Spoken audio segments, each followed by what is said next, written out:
ပြည်တွင်းမှာမျိုးစာနဲ့ဓာတုဆေးဝါးကုမ္ပဏီ140ကျော်ရှိပြီးတော့မျိုးစာစက်ရုံ20ကျော်ရှိရလို့သိရပါတယ်။မိုးရာသီကတော့ဓာတ်မျိုးစာရောင်းချရမှုအားအကောင်းဆုံးလားဖြစ်ပြီးတော့မိမိတို့ရဲ့မြေယာတွေအတွက်ကောင်းမဲ့မျိုးစာနဲ့မှန်ကန်စွာအသုံးပြုဖို့လည်းလိုအပ်ပါတယ်။ဒါနဲ့ပတ်သက်ပြီးတော့ဈေးကွက်လိုအပ်ချက်များသလိုထုတ်လုပ်မှုမြင့်တက်နေတဲ့ဓာတ်မျိုးစာတင်သွင်းထုတ်လုပ်မှုအခြေအနေတွေလိုအပ်တဲ့အသုံးပြုနည်းစနစ်တွေနဲ့ဈေးကွက်ရောင်းလိုအားဝယ်လိုအားအနေနဲ့ပတ်သက်ပြီးတော့ Marvani မြန်မာ Fertilizer ရွှေမြေသီးမှာ GM ဦးစန်းလွင်နဲ့တွေ့ဆုံမိမြန်တင်ဆက်သွားမှာဖြစ်ပါတယ်ရှင်။ဆရာမင်္ဂလာပါရှင်ဓာတ်မျိုးစာစက်ရုံလေးပတ်မှုနဲ့လုပ်သားအင်အားအခြေအနေကိုအရင်ဆုံးသိချင်ပါတယ်ရှင်စက်ရုံ2019မှာစတင်တည်ဆောက်ခဲ့ပါတယ်တန်လင်းကြောက်တန်းတီလိုဝါထူးစီပွားရေးစုံမှာတည်ရှိပါတယ်ကျွန်တော်တို့စက်ရုံနေနေနဲ့8နာရီတစ်ဆိုင်အရင်တော့ကတော့ကျွန်တော်တို့3ဆိုင်လည်ပတ်ပါတယ်ကိုဗစ်ဖြစ်ပြီးတဲ့နောက်ပိုင်းမှာ8နာရီတစ်ဆိုင်နဲ့လည်ပတ်ပြီးတော့စက်ရုံလုပ်သားဦး25ဦးရှိပါတယ်8နာရီတစ်ဆိုင်ကိုဆိုလို့ရှိရင်50 kg ဝင်အိတ်2160ထွက်ရှိပြီးတော့မှ metric ton 100ကျော်ထွက်ရှိပါတယ်ခင်ဗျကျွန်တော်တို့ရဲ့ကုန်ကျန်းကိုတော့ဂျပန်နိုင်ငံ Nippon Steel ကုမ္ပဏီကနေပြီးတော့ကျွန်တော်တို့ slab material တွေကိုတင်သွင်းပါတယ်အဲ slab material ကိုတင်သွင်းပြီးတော့ကျွန်တော်တို့တီလိုဝါမှာပဲ processing လုပ်ပါတယ် crushing machine နဲ့ -4 mm ရအောင်ချိန်ခွဲပြီးတော့မှ50 kg ဝင်အိတ်တွေနဲ့တွတ်ပြီးတော့ကျွန်တော်တို့တည်ရှိထားပါတယ်ခင်ဗျကျွန်တော်တို့ဒီဓာတ်မြေဩဇာစက်ရုံမှာဆိုလို့ရှိရင်လုပ်သားတွေအတွက် safety factor ကအဓိကပါခင်ဗျလုပ်ငန်းစာတာဝန်တွေကိုထမ်းဆောင်နေတဲ့အချိန်မှာခြေလိုက်တွေဝတ်ဖို့နောက်တစ်ခါအုတ်ထုတ်တွေဆောင်းဖို့ကျွန်တော်တို့ညွှန်ကြားထားပါတယ်ခင်ဗျသုံးဆွဲသူတောင်သူများအနေနဲ့ကတော့ကျွန်တော်တို့ရွှေမြေသီးဒီကယ်လ်ဆီယမ်ဆီလီကာမြေပြင်အထွက်တို့မျိုးစာကိုသုံးဆွဲမယ်ဆိုလို့ရှိရင်ခြေအိတ်လက်အိတ်တို့ဝတ်ထားဖို့လိုပါတယ်ခင်ဗျကျွန်တော်တို့ရွှေမြေသီးကုမ္ပဏီကနေပြီးတော့ဓာတ်မြေဩဇာကြီး100မှာရွှေမြေသီးလက်အိတ်3စုံပြီးကျွန်တော်တို့ထည့်ပေးထားပါတယ်ခင်ဗျဈေးနှုန်းရဲ့နောက်ဒီဖြန့်ဖြူးရောင်းချတဲ့ဒေတာတွေနဲ့ကြုံတွေ့ရတဲ့စိန်ခေါ်မှုတွေလည်းဆွေးနွေးပေးပါအောင်ဆရာ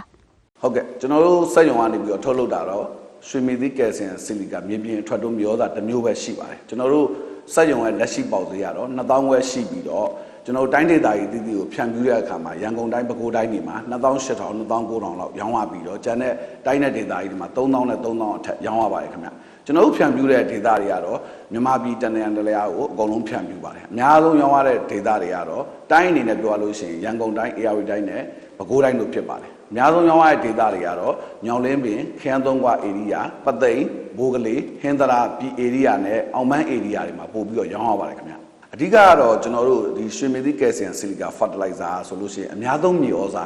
commodity fertilizer မဟုတ်တဲ့အတွက်ကြောင့်မလို့တောင်သူတွေသဘောပေါက်နားလည်အောင်ကျွန်တော်တို့ရှင်းပြတာကျွန်တော်တို့အတွက်အခက်အခဲတစ်ခုဖြစ်ပါတယ်ကျွန်တော်တို့ကွင်းဝင်တန်းတွေအနေနဲ့မြန်မာပြည်အနှံ့အပြားမှာကျေးရွာအဆင့်အထိကျွန်တော်တို့ OFN တွေကျွန်တော်တို့တောင်သူလယ်သမားဆွေးနွေးပွဲအသေးလေးတွေကနေစပြီးဆွေးနွေးပွဲအကြီးကြီးအထိလုပ်ပြီးတော့မှကျွန်တော်တို့တောင်သူလယ်သမားတွေနားလည်လာအောင်ကျွန်တော်တို့ရှင်းပြနေတဲ့အတိုင်းတာရှိပါတယ်ခင်ဗျနောက်ပြီးတော့ကျွန်တော်တို့အစိုးရဌာနတွေ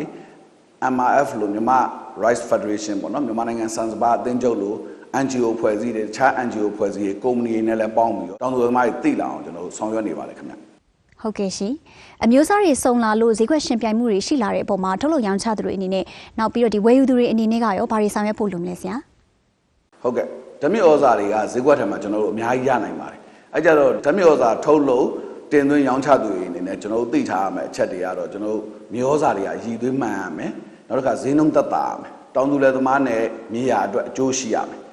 သုံးဆွဲသူတောင်သူလယ်သမားများအနေနဲ့ကကိုသုံးဆွဲလိုက်တဲ့ဓာတ်မြေဩဇာမှာမြေဩဇာမှာသူ့ရဲ့အချိုးအမှန်တကယ်ပါဝင်ရဲ့လားသူ့ရဲ့ quality ရှိရဲ့လားနောက်တစ်ခါဒီမြေဩဇာကိုသုံးဆွဲပြီးတော့ကိုသီးနှံပင်မှာသုံးဆွဲလိုက်တဲ့အခါမှာဒီသီးနှံပင်မှာကောင်းမွန်တဲ့ result တွေပြရလားဆိုတာ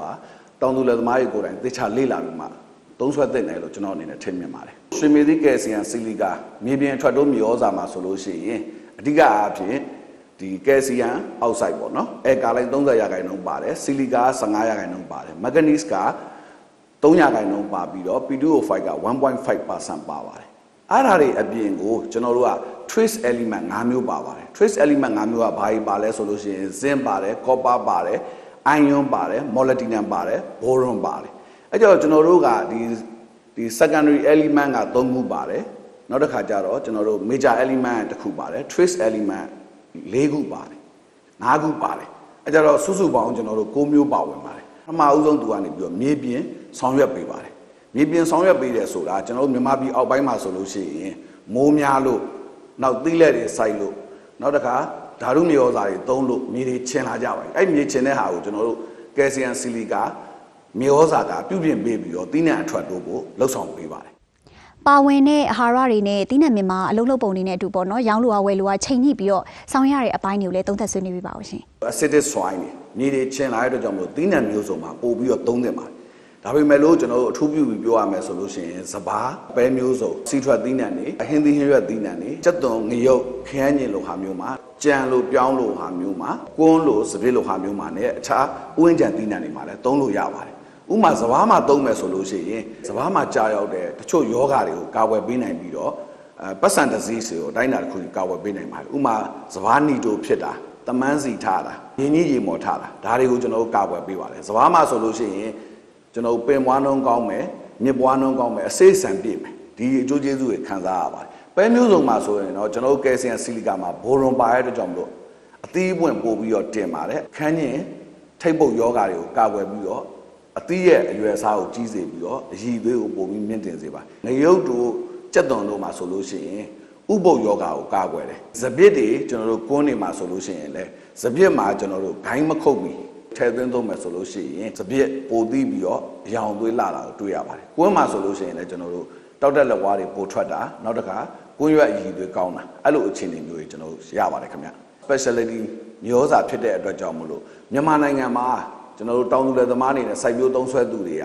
ကယူရီးယားနဲ့ကွန်ပေါင်းတွေကိုနှစ်စဉ်များစွာသုံးစွဲလာတဲ့အတွက်ကြောင့်မလို့မြေတွေပျက်စီးပြီးတော့ချင်လာတာကိုတွေ့ရပါတယ်အဲ့ဒါတွေကိုလည်းသူတို့ကိုယ်တိုင်သဘောပေါက်နေကြပါပြီအဲ့ကြတော့ကျွန်တော်တို့ဒီကယ်ဆီယမ်ဆီလီကာမြေပြင်အထွက်တိုးမြေဩဇာကဒီမြေပြက်တာကိုပြုပြင်ကာကွယ်ပြီးတော့တီးနှံအထွက်တိုးနိုင်တယ်ဆိုတဲ့အတွက်ကြောင့်မလို့နောင်လာမဲ့ယာတီတွေနောင်မဲ့လာမဲ့နှစ်တွေမှာဒီထက်ပိုပြီးတော့ရောင်းရနိုင်မယ်လို့ကျွန်တော်တို့ယုံကြည်ပါတယ်ကျွန်တော်တို့ဘက်ကလည်းထုတ်လုပ်မှုကိုထပ်ပြီးတော့မြင့်တင်ဖို့ရှိပါတယ်ခင်ဗျမြေစီလွှာမြေပျက်စီးအောင်ဆိုလို့ရှိရင်ကျွန်တော်တို့ဓာတုမြေဩဇာတွေနဲ့ပိုးသက်စေပေါင်းသက်စေမိုးသက်စေအဲ့ဒါတွေကိုကျွန်တော်တို့အချိုးစားမှန်မှန်သုံးစွဲဖို့လိုပါတယ်သဘာဝမြေဩဇာအပါအဝင်တစ်ပင်အတွက်လိုအပ်တဲ့မြေစီလွှာအတွက်လိုအပ်တဲ့ကျွန်တော်တို့ကယ်ဆီယမ်တို့ဆီလီကာတို့ဆာလဖာတို့မဂနီဆီယမ်တို့အစရှိတဲ့အနည်းလိုအာဟာရဓာတ်တွေကိုလည်းပြုပြင်ပေးဖို့လိုပါတယ်တချို့ဒေသတွေမှာသီးထက်အများအဲ့လေချိန်စိုက်တဲ့အခါကျတော့အဲ့ဒါကိုကျွန်တော်တို့မြေယာကိုလွတ်ပြီးတော့မှလည်း100တီတန်တီ200တီတန်တီလွတ်ပြီးတော့မှလည်းကိုယ့်ရဲ့စိုက်ခင်းကိုပို့ပြီးတော့ထိမ့်သိမ့်သင့်ပါတယ်အဲ့ဒါမှကျွန်တော်တို့ရဲ့မြေစီလွှာမပျက်စီးမှာဖြစ်ပါတယ်ခင်ဗျတခြားပြောကြားလိုတာတွေရှင်းလေးဝင်ပြပေးပါအောင်ဆရာတောင်သူတိုင်းသိအောင်လို့ကျွန်တော်တို့ကျေးရွာအဆင့်မြို့နယ်အဆင့်နောက်အစိုးရဌာနတွေ NGO တွေကုမ္ပဏီနဲ့ပေါင်းပြီးတော့ကျွန်တော်တို့ကြဲပြန့်ထပ်မံပြီးတော့ဆောင်ရွက်နေပါတယ်ကျွန်တော်တို့အဲ့လိုအယောင်ဘက်ကနေပြီးတော့ထပ်မံဆောင်ရွက်တယ်လို့ကျွန်တော်တို့စက်ရုံဘက်ကလည်းအယောင်ရဲ့ရောင်းအားမှုပမာဏရဲ့ demand ကိုပြည့်နိုင်အောင်စက်ရုံကိုကျွန်တော်တို့ချက်လက်ပတ်ဖို့ရှိပါတယ်တကယ်လို့မိမိကကိုယ်စားလှယ်ယူပြီးတော့ရောင်းချင်တယ်ဆိုလို့ရှိရင်တော့အနည်းဆုံးအိတ်900လက်ငင်းစနစ်နဲ့ဝယ်ယူပြီးတော့မှကိုယ်စားလှယ်ပေးပြီးတော့ဖြန့်ဖြူးရောင်းချခိုင်းလို့ရပါတယ်ခင်ဗျဆေးရ marketing အဖွဲ့ကိုကျွန်တော်တို့စိုက်ပျိုးရေး BAG diploma တွေနဲ့အားလုံးပေါင်းအယောက်90ခန့်နဲ့ကျွန်တော်တို့ဖွဲ့စည်းထားပါတယ်ကျွန်တော်တို့ဆေးရ marketing ကွင်းဝင်တန်းတွေအနေနဲ့သူတို့သက်ဆိုင်ရာတာဝန်ကျတဲ့မြို့နယ်တွေမှာတောင်သူလယ်သမားတွေတကယ်လို့မြေချင်ငံတက်တိုင်းကျင်တယ်ဆိုလို့ရှိရင် swine pH နဲ့ကျွန်တော်တို့တိုင်းပေးပါတယ် swine pH ကိုတိုင်းပြီးတော့မှကျွန်တော်တို့လိုအပ်တယ်လို့စိုက်ပျိုးရေးပညာရှင်တွေကတောင်သူလယ်သမားတွေကိုအကြံပြုပါတယ်တကယ်လို့အဲ့ထက်ပိုပြီးတော့လိုအပ်လာမယ်ဆိုလို့ရှိရင်ကျွန်တော်တို့ swine sample ယူပြီးတော့ကျွန်တော်တို့ MMF ဓာတ်ခွဲမှာပဲကျွန်တော်တို့အခမဲ့ဓာတ်ခွဲပေးပြီးတော့တောင်သူကိုပြန်ပြီးတော့အကြံပေးပြုလုပ်ပေးပါတယ်အခုလိုဖြေကြားပေးတဲ့အတွက်ကျေးဇူးတင်ပါတယ်ရှင်ဟုတ်ကျွန်တော်ကလည်းအခုလိုလာပြီးမင်းမြန်းတဲ့အတွက်မြန်မာအတန်နဲ့ရုပ်မြင့်တန်ကြကိုအများကြီးကျေးဇူးတင်ပါတယ်ခင်ဗျကြားသိရတဲ့အတိုင်းစိုက်ပျိုးရေးကိုအခြေခံတဲ့မြန်မာနိုင်ငံမှာဆက်ရသည်တွေရောက်တဲ့အခါလိုအပ်ချက်ကြောင့်အသုံးပြုကြရတာကတော့ဓာတ်မြေဩဇာသုံးစွဲမှုဖြစ်ပါတယ်။မြေစီလောမပျက်စီးအောင်ဓာတုမြေဩဇာတွေနဲ့ပိုးသက်ဆေးပေါင်းသက်ဆေးမှုသက်ဆေးတွေကိုအချိုးအစားမှန်ကန်စွာနဲ့သုံးစွဲဖို့လိုမှာဖြစ်ပြီးတော့စနစ်တကျနဲ့နီလန်းမှန်သုံးစွဲမှုတွေကတောင်သူတွေရဲ့လူမှုစီးပွားဘဝနဲ့ထုတ်လုပ်ဖြန့်ဖြူးရောင်းချသူတွေပါမကျန်အကျိုးများစေမှာအမှန်ပါပဲရှင်။